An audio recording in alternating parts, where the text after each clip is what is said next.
প্রতিদিনের মতো আজকে ব্লগ করতে বের হয়েছিলাম। বের হয়ে দেখি আকাশ মেঘাচ্ছন্ন, তাই আজকে বাহিরে না ঘরোয়া ভাবে কিছু করা যাক। আর সেই লক্ষ্যে জামরুল ভাই পেটুক নাসিরকে চ্যালেঞ্জ দিয়ে বসলো। 1000 টাকা তুই কি করতে পারবি? আজকে 1000 টাকা গরুর খিচুড়ি। চ্যালেঞ্জে রাজি হয়ে বাজার করতে এসে নাসিরের মাথায় হাত। মোরগ ধরা মুরগি না, টোটাল হচ্ছে 900 টাকা খরচ হচ্ছে। আর চোখ লাল কিসে, পিরিতের বিষে নাকি পেঁয়াজের রসে? ডান সাকসেস। রান্না যদি হয় পেটুক নাসিরের হাতে, ফ্লেভার কেন রেস্টুরেন্টের মতো? আসসালামু আলাইকুম গাইস, আশা করি সবাই ভালো আছেন। আজকে আমরা প্রতিদিনের মতো আমরা সবাই মিলে ব্লগ করতে বের হয়েছিলাম। তো আকাশের অবস্থা তো দেখতে পারতেছেন, 2-3 দিন যাবত বৃষ্টি হচ্ছে, হঠাৎই বৃষ্টি হচ্ছে। তাই আজকের ব্লগটা একটু ভিন্ন রকম। আজকে আমরা বাহিরে খাবো না, আজকে আমরা নিজেরাই রান্না করে খাবো। তো রান্নার জন্য আমাদের জন্য আছে পেটুক নাসির। ঘরের ভিতরে কিছু করলে তো টাকা পয়সার ব্যাপার স্যাপার। তো আমি এমনিতে এমপি থাকি, আমার পকেট এমনিতেই এমটি। তো এখন যাবো জামরুল ভাইয়ের কাছে। ভাই, আমরা তো প্রতিদিনের মতো আজকে ব্লগ করতে বেরোইছিলাম, কিন্তু ওয়েদার তো খুব খারাপ, ব্লগ করতে পারলাম না। তো আমি তো ব্লগে বইলা দিছি যে আজকে আমরা বাইরে খাবো না, আমরা নিজেরা কিছু করে খাবো। তো সেজন্য পেটুক নাসির আছে। ভাই, আমার পকেটে তো টাকা নাই, এমটি। তো একটু আমাদের ব্লগের জন্য দাও না কিছু। কত লাগবে? দাও, তুমি একটা অ্যামাউন্ট দিলে হচ্ছে। এটা তো হবে? হ্যাঁ, এটা তো হয়ে যাবে পুরোপুরি। তো ব্লগের জন্য আমাদের টাকাটাও রেডি। তো এখন আমাদের রাধই সাহেব মানে পেটুক নাসিরের কাছে যাইতে হবে। নাসির, তোর সাথে আমার কিছু কোনো কথা আছে? আইতো নাসির, জামরুল ভাইয়ের কাছে ব্লগ করার জন্য 1000 টাকা নিছি। তো আজকে বৃষ্টি, ওয়েদারও খারাপ, বাইরে খাবো না। তুই আমাদের এই 1000 টাকার মধ্যে এটা কিছু করে খাওয়াবি। পেটটা তো মানে তো খায় আঙ্গুর কিছু খিলা আজকে রান্না বান্না করে। 1000 টাকা 1000 টাকা তুই কি করতে পারবি? আজকে ভোনা খিচুড়ি। হ্যাঁ হ্যাঁ, ঠিক বলছিস। ওয়েদারটাও বৃষ্টি বৃষ্টি বৃষ্টি ভাব, ওয়েদারের সাথে এই খাবার যায়। হ্যাঁ হ্যাঁ, এই খাবার যায়। তুই পারবি? হ্যাঁ ইনশাআল্লাহ পারবি, কিন্তু 1000 টাকা ব্যাকআপ দিতে পারবি? আমরা কিন্তু অনেকজন। জি, ব্যাকআপ দিতে পারবি? হ্যাঁ ইনশাআল্লাহ পারবো। ওকে, তাহলে দেখা যাক আমাদের পেটুক নাসির 1000 টাকা 1000 টাকায় 8-10 জনকে দেখি খাওয়াইতে পারে নাকি খিচুড়ি রান্না করে 1000 টাকায়। দেখা যাক। টাকা বাঁচলে, বুঝছেন, টাকা বাঁচলে যার টাকা তারে দিতে হবে। আর টাকা ভরতে হলে আমরা কিন্তু আর কেউ দিব না, কারণ আমরা এর থেকে যদি টাকা বেশি লাগে আমি আমার নিজের পকেট থেকে দিয়ে আমি সম্পূর্ণ সমাধান করবো। তো কি দেখা বাবা, মুরগি নাই গরু? গরু গরু গরু, গরু 1000 টাকায় গরুর খিচুড়ি। পরে নাসির বাজার করার জন্য সিলেক্ট করে নেয় চাতুটিয়া বাজার। পরে খিচুড়ি রান্নার জন্য যাবতীয় যত কিছু আছে এই দোকান থেকে নিয়ে আমরা। নাসির বাজার করতেছে আর মনে মনে ভাবতেছে যে 1000 টাকা কি পারি দিতে পারবে নাকি তার পকেট থেকে ভরতে হবে। সেই চিন্তায় নাসিরের মাথায় হাত। আমি একবার মনে মনে ভাবলাম যে মশলা কিনতে 1000 টাকা চলে যায় নাকি।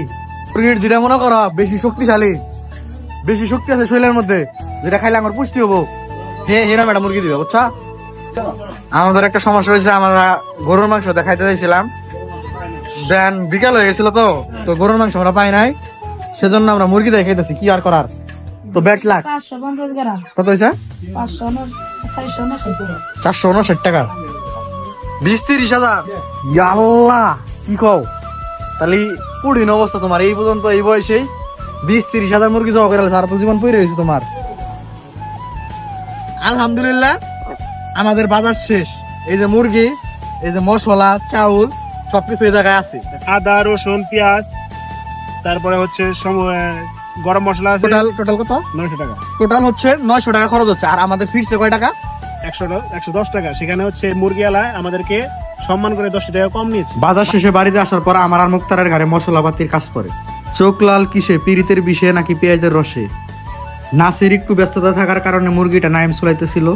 পরে নাসির আইসা একেবারে মুরগিটারে কষায়ের মতো কাটাকাটি শুরু করে দেয়। 1 2 3।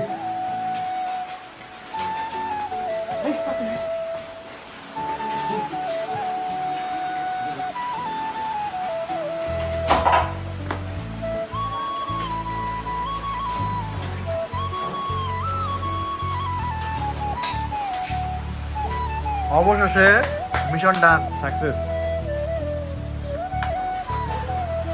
তো আমাদের রাধুনী সাহেব রান্না বান্নার কাজ শুরু করে দিয়েছে অলরেডি।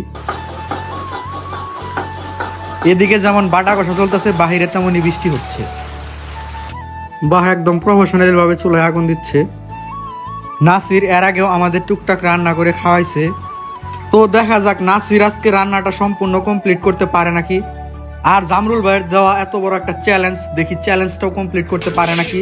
আর আপনারাই কমেন্টে বইলা দিয়ে যান যে নেক্সট চ্যালেঞ্জ কাকে দেওয়া যায় আর কোন বিষয়ে দেওয়া যায়। 3-4 ঘন্টা রান্নার পর অবশেষে রান্না শেষ হয়েছে। বিশ্বাস করেন আর না করেন, এর বউ কিন্তু অনেক হ্যাপি হবে, কারণ রান্না বান্না করা লাগবে না। এইদিকে লুৎফর ভাই গ্লাসগুলো ধুয়ে নিতেছে। এই যে টেন নেন আমাদের খিচুড়ি রান্না। তো আমাদের খিচুড়ি রান্না শেষ, এখন আমাদের খিচুড়ি বাইরে দিতেছে। বাহ, একদম যা করতেছে একদম সবকিছু প্রফেশনালি হইতাছে।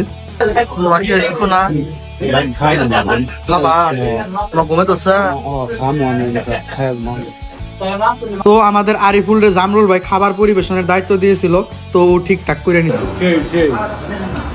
তো যারা যারা এত কষ্ট করে ভিডিওটা দেখলেন তাদেরকে আমাদের খিচুড়ির দাওয়াত রইল, একদিন আসবেন, আমরা খিচুড়ি রান্না করে খাওয়াবো আপনাদের। আর আমাদের ভিডিওতে লাইক কমেন্ট শেয়ার করতে ভুলবেন না, আমাদের ভিডিওতে বেশি বেশি লাইক কমেন্ট আর শেয়ার করবেন। তোর হাতের রান্না তোর কাছে কি ভালো লাগতেছে? মোটামুটি আমি চেষ্টা করছি সর্বোচ্চ করার জন্য। রান্না করছে কে? পেটুক নাসির। পেটুক নাসির শুধু মানে খাওয়াই সেরা না, রান্নায় সেরা। রান্নাটা অসাধারণ হচ্ছে। নাসির কি পুরোপুরি চ্যালেঞ্জ কমপ্লিট করতে পারছে? খাওয়া শেষ হলো। তার টুইস্ট থাক তো, আমি এখন খাই, আমার খুব খিদা লাগছে। এই যে দেখতেছেন না, এই দুইটা খুব খানা কানা, এটা ইল কানা আর একটা মজিদ কানা। এটা সারা ছিল। ভালো থাকবেন, সুস্থ থাকবেন। Thanks for watching this blog.